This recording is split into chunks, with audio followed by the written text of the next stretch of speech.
اگر آپ حسن العیاری کے شارٹ کلپ دیکھنا چاہتے ہیں تو اس چینل کو سبسکرائب کریں۔ اس ویڈیو کا مقصد صرف فقہ جعفری کے پوائنٹ آف ویو اور موقف کو روشن کرنا ہے، کوئی تفرقہ اور اختلاف ایجاد کرنا ہمارا مقصد بالکل نہیں ہے۔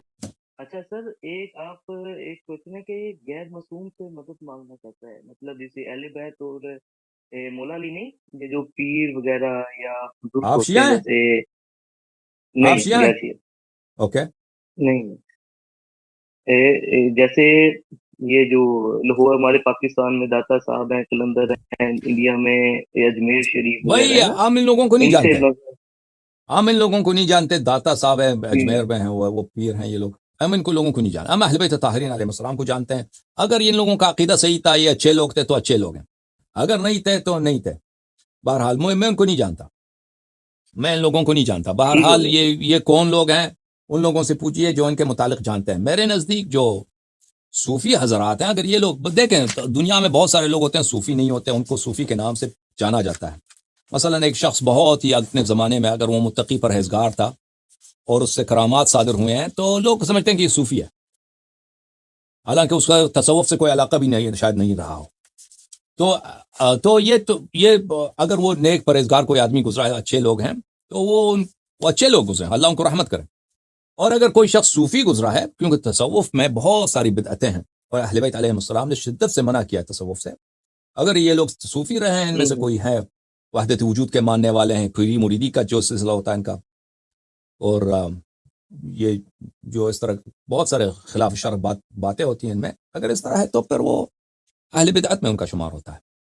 بہرحال ہم 12 اماموں کو جانتے ہیں، 14 معصومین علیہ السلام کو جانتے ہیں، ان لوگوں کے متعلق ہمیں معلوم نہیں ہے، لیکن بہت سارے ہیں جو صالحین میں سے ہیں، دنیا سے گئے ہیں اور وہ اللہ کے مقرب بندے ہیں، زندگی میں بھی ان کے کرامات تھے، ان کے مرنے کے بعد بھی ان کے قبور سے کرامات ظاہر ہوتے ہیں، ہم اس بات کو انکار نہیں کرتے، یہ حقیقت ہے، مسلمان اس بات کو جانتے ہیں۔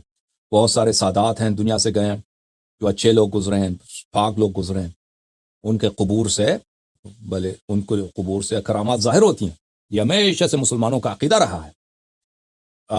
لیکن اس کا مطلب یہ نہیں کہ ہر جو بھی گنبد بنائے، جو بھی مزار بنائے وہ صحیح آدمی ہے، وہ تو دیکھنا پڑے گا ہر ایک آدمی کا، ٹھیک ہے نا، وہ کون تھا۔ جی سر۔ ٹھیک ہو گیا۔ اچھا سر، ایک اور کوشچن ہے کہ جیسے ہمیں بتایا جاتا ہے بچپن سے جی شیعہ جی کافر ہیں جی، یہ مولا علی کو خدا مانتے ہیں معاذ اللہ، تو سے پوچھا جائے تو کہتے کہ کیا بھائی کیوں ایسا ہے، تو کہا جاتا ہے کہ جی یہ ہر بات میں یا علی مدد کہتے ہیں، یہ مدد تو اللہ پاک کی ہے نا، یہ ہر کام میں یا علی مدد جانے یا جیسے ہر چیز میں کہا جاتا ہے، تو کہ مدد لینا کسی سے ہاں، یہ شیعوں کی جو اس طرح ہے تکفیر، یہ صرف شیعوں کے لیے نہیں، آپ کو پتہ ہے کہ یہ صرف شیعہ اولیاء سے مدد نہیں مانگتے، آپ کو پتہ ہے نا یہ بات، یہ صرف شیعہ نہیں مانگتے، صحیح ہے؟ بہت سارے ہمارے جو اہل سنت کہلاتے ہیں وہ یہی کام کرتے ہیں، اولیاء سے مدد مانگتے ہیں، آپ کو پتہ ہے؟ ہاں جی بالکل۔ تو یہ بات کہنا کہ شیعہ کافر ہیں، اگر تکفیر کرنا ہے تو سب کو تکفیر کرو، اگر یہ شرک ہے تو صرف شیعہ کو کیوں ہدف بناتے ہیں؟ تو پھر تو اکثریت مسلمانوں سوائے وہابی کے، سلفی کے، جو دیوبندی بھی وہ سلفیت سے کچھ متاثر ہیں، ان کے علاوہ باقی سب جو ہیں وہ سب کافر ہوں گے، صحیح ہے کہ نہیں؟ اگر قاعدہ ہے کہ جو غیر اللہ سے مدد مانگتا ہے تو سب کے لیے ہوگا، صرف شیعوں کے لیے نہیں ہوگا، ٹھیک ہے کہ نہیں؟ سب مشرک ہوں گے، صحیح ہے؟ وہ بات صحیح ہے بھائی یا نہیں؟ سر ایک اور ہے، نہیں ابھی جی دوسرا جی سوال جی نہیں، بالکل دوسرا سوال نہیں، ابھی میں سوال کا جواب نہیں دیا، لیکن میں آپ سے پوچھنا چاہتا ہوں، بات سمجھ آ رہی ہے نا؟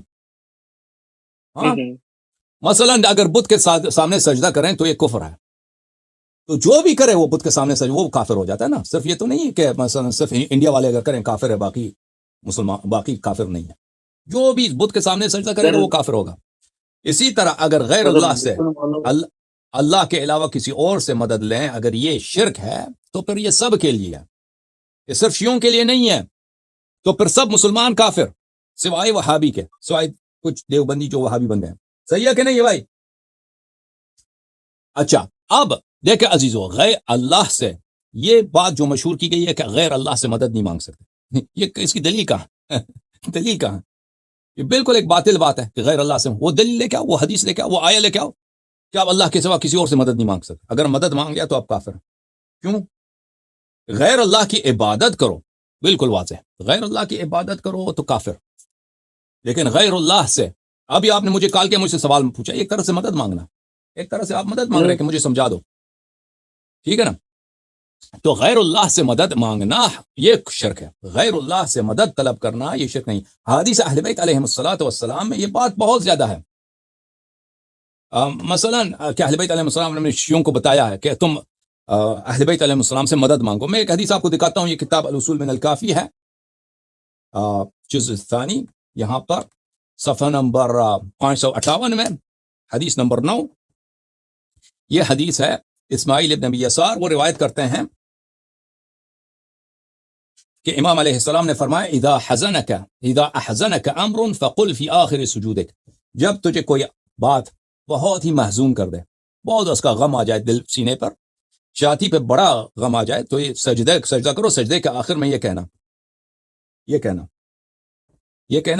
یا جبریل یا محمد، یا جبریل یا محمد تکرر ذلك اکفیانی ما انا فی، یہ جبرائیل اے محمد، اے جبرائیل اے محمد صلی اللہ علیہ وآلہ وسلم، صلی اللہ علیہ وآلہ وسلم، صلی اللہ علیہ وآلہ وسلم، سجدے میں جاؤ اور یہ تکرار کرو، اکفیانی ما انا فی، اکفیانی میری کفایت کرو، میری اچھی طرح سے سپورٹ کرو، اس مصیبت میں جو ہوں اس کی میری اچھی طرح سے سپورٹ کرو، فإنکما کافیان، کہ تم دونوں سپورٹ کرنے والے ہو، میرے لیے تم دونوں کافی ہو، واحفظانی بإذن اللہ فإنکما حافظان، اور مجھے میری حفاظت کرو بإذن اللہ، تم دونوں میرے محافظ ہو، ٹھیک ہے نا؟ یہ اب میں نے رسول صلی اللہ علیہ وسلم سے مانگا ہے، جبریل سے طلب کیا، یہ میں نے ان کی عبادت نہیں کیا، میں نے کہا بإذن اللہ، اللہ کی اذن سے، اللہ کی برکت سے، اللہ نے جو تمہیں قوت دی ہے، اللہ نے جو تجھے مقام و مرتبہ دیا ہے، تم ایک نظر سے میری مشکل حل کر سکتے ہو، کرامت اعجاز کے ساتھ تم یہ کام کر دو، ٹھیک ہے؟ ہاں، تو میں نے ان سے مدد طلب کیا، اس میں کوئی کیا، اس میں اہل بیت علیہم الصلوۃ والسلام، ہمارے مذہب میں اس کے احادیث موجود ہیں کہ آپ اہل بیت علیہ السلام سے مدد مانگ سکتے ہیں، اس طرح امام حسین علیہ الصلوۃ والسلام کی زیارت میں جاؤ تو ان سے حاجت طلب کرو، ائمہ طاہرین علیہ السلام سے طلب کرو، یہ روایات میں موجود ہیں، مزید حکم کرو بھائی، اور ہم ان کی عبادت نہیں کرتے، اور ہم عبادت نہیں کرتے بھائی، جو شیعہ کہتے ہیں نا، جو بھی شخص ہو، شیعہ ہو غیر شیعہ ہو، کہ امیر المؤمنین علیہ السلام، یا رسول اللہ صلی اللہ علیہ وسلم، یا جبرائیل، یا امام صادق علیہ السلام، یا امام حسین علیہ السلام، یہ اللہ ہیں، یہ معبود ہیں، ان کی رضا کے لیے نماز پڑھنی چاہیے، ان کی پرستش کرنی چاہیے، تو وہ بلا شک بلا ریب وہ کافر ہے، مرتد ہے، دین سے خارج ہے۔ اللہ صرف اللہ تعالیٰ ہے، معبود صرف اللہ تعالیٰ ہے، لیکن آپ حاجت طلب کر سکتے ہیں، جیسے آپ اپنے مسلمان بھائی سے حاجت طلب کر سکتے ہیں، آپ ایک مسلمان بھائی سے، آپ ہندو سے مدد طلب کر سکتے ہیں، پڑوسی ہندو ہے، اس سے کہہ دو کہ بھئی آج یہ کام ہے، میرا یہ کام کر لینا، وہ کر لے گا آپ کے لیے، ہندو بھی ہے، کرسچن بھی ہے۔ وہ بھائی یہ نہایت ہی بے وقوفانہ بات ہے کہ آپ غیر اللہ سے مدد مانگے تو ایک مشرک ہو گئے۔ کیوں مشرک ہو گئے؟ دلیل کیا ہے؟ کوئی آیت، کوئی روایت ہونی چاہیے اس بات پر، اگر نہیں ہے، اور آیات جو آپ کو سنائے جا رہے ہیں وہ سب آیات اس بات پہ دلالت نہیں کرتی۔ آیات کا مطلب یہ ہے کہ غیر اللہ کو اگر پرستش کرو، عبادت کرو، ورشپ کرو تو تم مشرک ہو جاؤ گے۔ آیت قرآن میں کوئی آیت نہیں ہے کہ غیر اللہ سے اگر تم مدد مانگو یا غیر اللہ کو سے تم استغاثہ کر لو تو تم مشرک ہو جاؤ گے۔ آیت قرآن میں ایک بھی آیت یہ نہیں ہے۔ میرا چیلنج ہے، جو کال کرنے والے ہیں وہ تیاری کر کے کال کر لیں اس موضوع پر۔ جی سر، مزید بولو۔ سر ایک لاسٹ کوشچن ہے، ہیں دو، ایک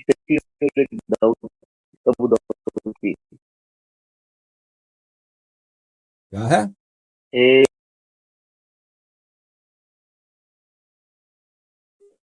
فیضان بھائی آواز نہیں آ رہی آپ کی، فریز ہو گئی کال شاید۔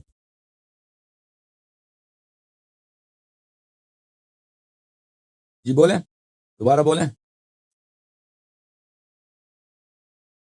فیضان صاحب، دوبارہ بولیں، فریز ہو گئی پھر آپ کی بات۔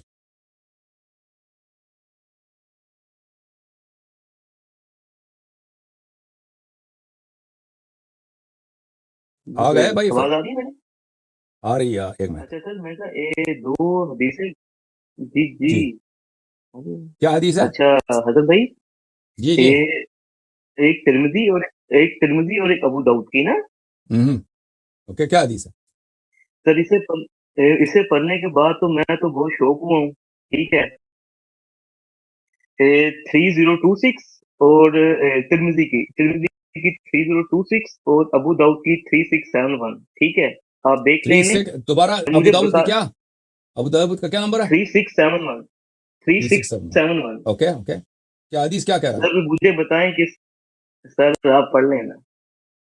اوکے، وہ جنہ نکالنا ہوگا نا، نکالنا ہوگا. ٹھیک ہے میں سر نکال. وہ بہت سخت ہے، میں نہیں پڑھ سکتا. اوکے میں دیکھ لیتا ہوں کیا بول. سر وہ قرآن کے تو بالکل مترافی ہے. قرآن جن کے لیے ایسے تفہیم نازل ہو رہی ہے، وہ مجھے بتائیں کہ اس کے جو راوی ہے وہ ناسبی ہے، اموی ہے، یا مجھے اس کا رد چاہیے، علمی رد. دیکھیں آپ لوگوں کی کتاب ہے نا اہل بیت علیہ الصلوۃ والسلام کی شان میں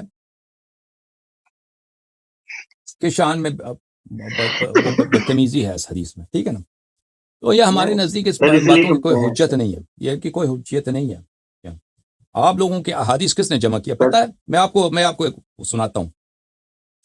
آپ لوگوں کے احادیث کس کے دور میں، یا ابو داؤد کس کے دور میں رہتے تھے اور کس کے دور میں یہ احادیث لکھی گئی ہیں، بادشاہ وقت کون تھا، اور ان کی جو سیاست ہے اس پہ کس طرح اثر انداز ہوا ہے. اجازت دیں میں کتاب لے کے آتا ہوں، ٹھیک ہے میرا بھائی؟ جی ماشاءاللہ. جی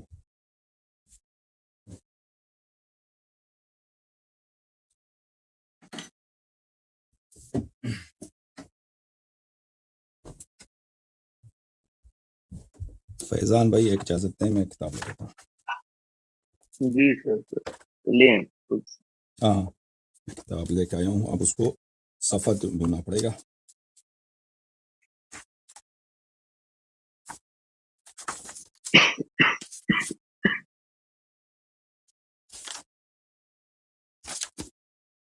معاف کیجیے ایک غلط کتاب لے کر، ایک منٹ دوسری کتاب. کوئی مسئلہ نہیں.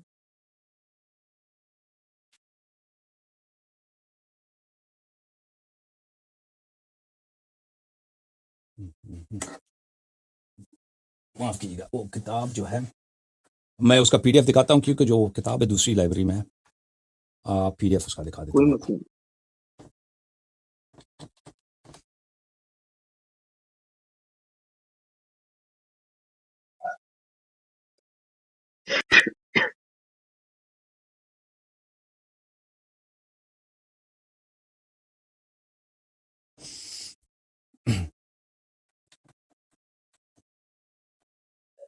عزیزوں ملاحظہ فرمائیے، کتاب تاریخ الخلفاء عبد الرحمن سیوطی کی، یہاں پر یہ کتاب چھپی ہے دار ابن حزم بیروت لبنان میں سنہ 2003 میں. یہاں پر المتوکل علی اللہ جعفر، متوکل علی اللہ جعفر، یہ ہارون کے بعد جو خلیفہ تھا وہ مامون تھا، مامون کے بعد معتصم تھا، معتصم مامون کا چھوٹا بھائی تھا، اور یہ معتصم کا بیٹا ہے، اور یہ جو ہے ہارون کا پوتا ہے. بنی عباس کا خلیفہ ہے. یہ خلیفہ بنا سنہ 232 میں، اور سنہ طویل عرصے تک یہ خلافت کرتا رہا.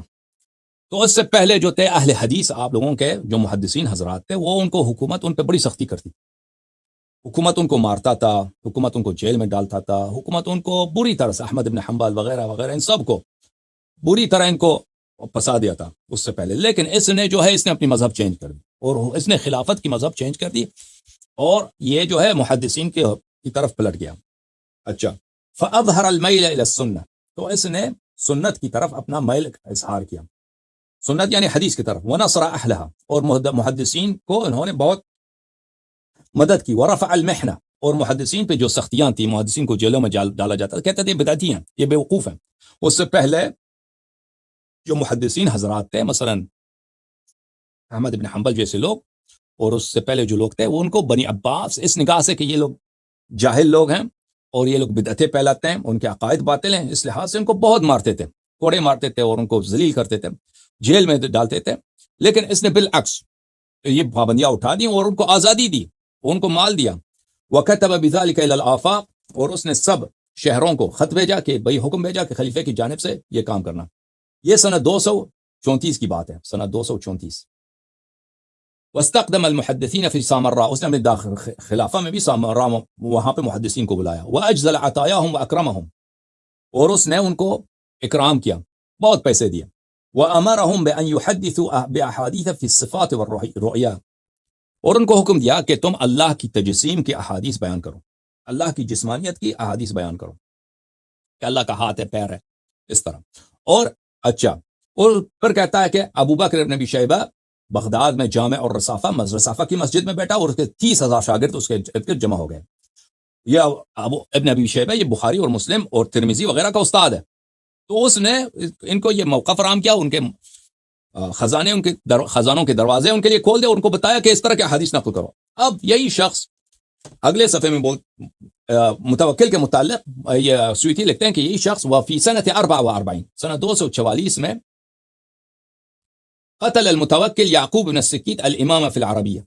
اس نے ابن سکیت جو اس کے بیٹوں کا شاگرد تھا، عفواً اس کے بیٹوں کا استاد تھا، 2 شہزادے تھے اس کے متوکل کے، اس کو قتل کیا. اور وہ فإنه ندبه إلى تعليم أولاده فنظر المتوكل يوما إلى ولديه المعتز والمؤيد فقال لابن السكيت من أحب إليك هما أو الحسن والحسين. ابن سکیت سے اس نے پوچھا ایک دن اس کے بیٹوں، وہ شہزاد، وہ بہت بڑا عربیات کا عالم تھا، عربی علوم کا، ادب کا، شہزادوں کا استاد تھا. تو اس نے دیکھا اپنے بیٹوں کی طرف، اس نے کہا کہ کیا تم میرے 2 بیٹے ہیں اس سے زیادہ پیار کرتے ہو یا حسن و حسین علیہم السلام سے، رسول اللہ صلی اللہ علیہ وسلم کے بیٹوں سے؟ تو اس نے کہا قنبر خیر منہما، اس نے کہا کہ میرے مولا کا جو قنبر جو غلام تھا ان دونوں سے بہتر ہے. تو اس نے کہا کہ امر دیا، حکم دیا ترکوں کو، جو وہاں پہ ترکی لوگ تھے، فدس بطنہ حتی مات وقیل امر بسل لسانی فمات، اس نے اس کا زبان کاٹ دیا بیچارے کا، ابن سکیت کا، اور اس کو پیٹ میں اتنا لات مارا اس کے غلاموں نے کہ وہ مر گیا. اچھا، اور وکان منحکما، یہ خود وکان منحکما منحمکا فی اللذات والشراب وکان له 4,000 سریتا ووطع الجمیع، وہ یہ غرق تھا لذتوں میں اور شراب پینے میں غرق تھا. اس کے 4,000 اس کے پاس، اس کے حرم میں 4,000 عورتیں تھیں، اور سب کے ساتھ اس نے وہ کام کیا تھا. یعنی بالکل اس کا خود اس اہل حدیث کا وہ کیا تھا، اہل حدیث کا سربراہ تھا، سرپرست تھا. ان کو کلی آزادی دے دی کہ ہر قسم کی حدیث نقل کرو، اور خود جو ہے بالکل شراب میں اور زنا میں یہ بالکل ہمیشہ مصروف تھا. اچھا، اس کے کاموں میں سے ایک کام یہ ہے کہ اس نے امام حسین علیہ السلام کے روضے کو پامال کر دیا. میں اس کا حدیث آپ کو دکھاؤں، وہ کس صفحے میں ہے، کہ اس نے، یہ بہت اہل بیت علیہ السلام کا پکا دشمن تھا.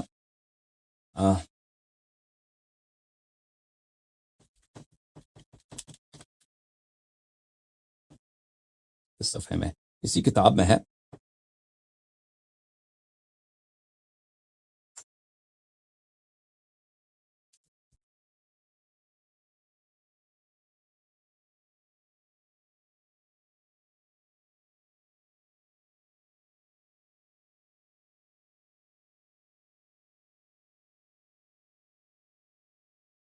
مجھے اجازت ہے وہ میں عبارت ڈھونڈوں آپ کے لیے. جی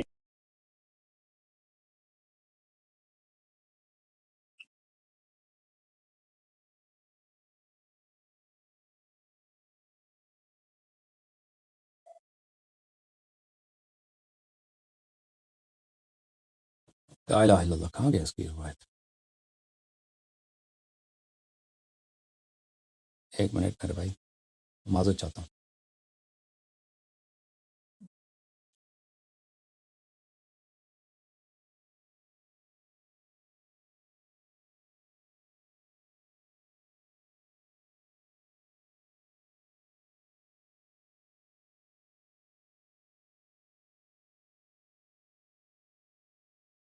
چلو، مجھے اس کتاب میں نہیں ملتا، میں دوسری کتاب سے آپ کو دکھاتا ہوں، ٹھیک ہے بھائی؟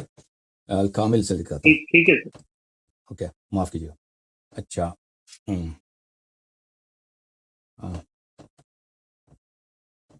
یہ کتاب ہے الکامل فی التاریخ، تالیف ابن ابی الاثیر، معاف کیجیے، تالیف ابن الاثیر، متوفا سنہ 620، جزء سادس، چاپ دار کتب العرب.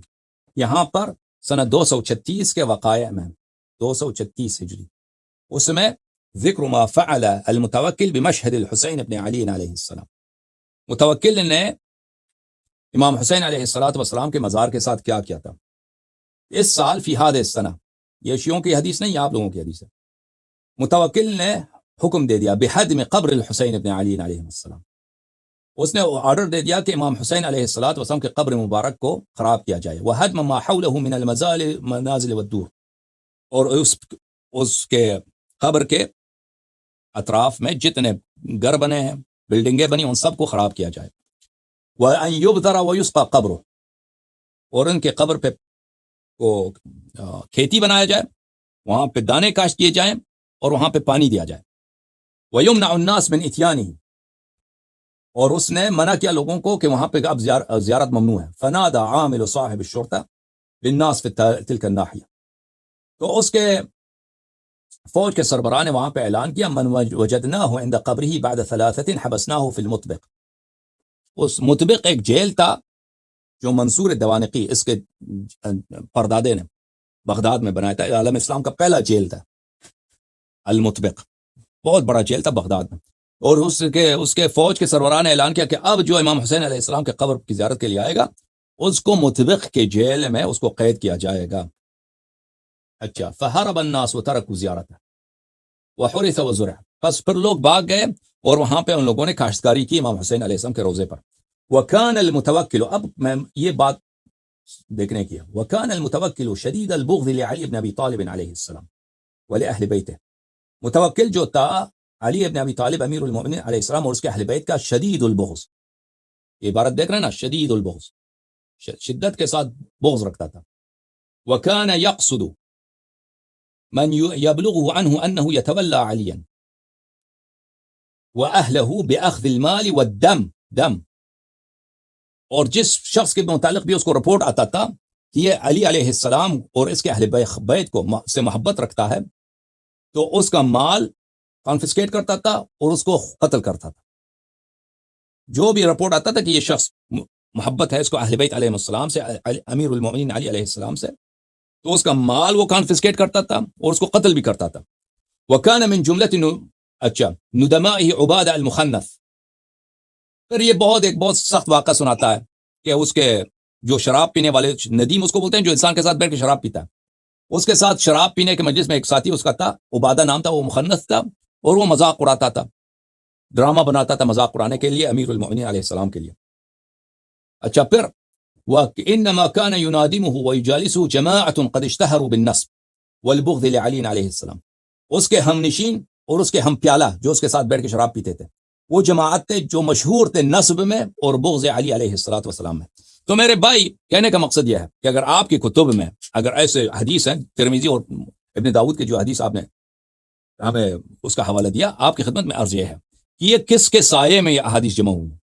232 میں یہ خلیفہ بنا ہے اور اس نے محدثین کو کے لیے حکومت کے خزانے کھول دیے اور اس کو جو ہے ان کو ہر طرح سے سہولیات فراہم کی. اور اس کے بعد جو ہے محدثین کہتے ہیں کہ 3 خلیفہ ہیں دنیا میں جو سنت کا انہوں نے احیاء کیا ہے، حدیث کا احیاء کیا ہے. ایک ابو بکر، ایک عمر ابن عبد العزیز، عمر کو بھی شامل نہیں کرتے، عثمان کو بھی شامل نہیں کرتے، ایک ابو بکر، ایک عمر ابن عبد العزیز اور ایک متوکل.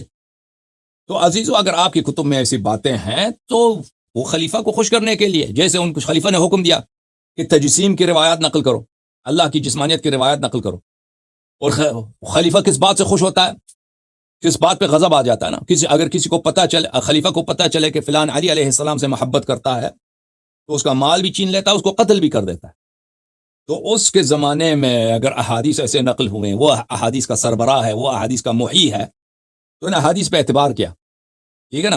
تو ان احادیث میں اگر ایسی بات آ جائے جس میں دشمنی ہے اہل بیت علیہم الصلاۃ والسلام سے، ان کی شان میں تنقیص ہے، تو اس میں کوئی عجب نہیں ہے. اوکے میرے بھائی، ٹھیک ہے، بہت شکریہ. تھینک یو فیضان بھائی. آپ دوسروں کو باری دے دیں، ٹھیک ہے نا، بہت مہربانی آپ کی.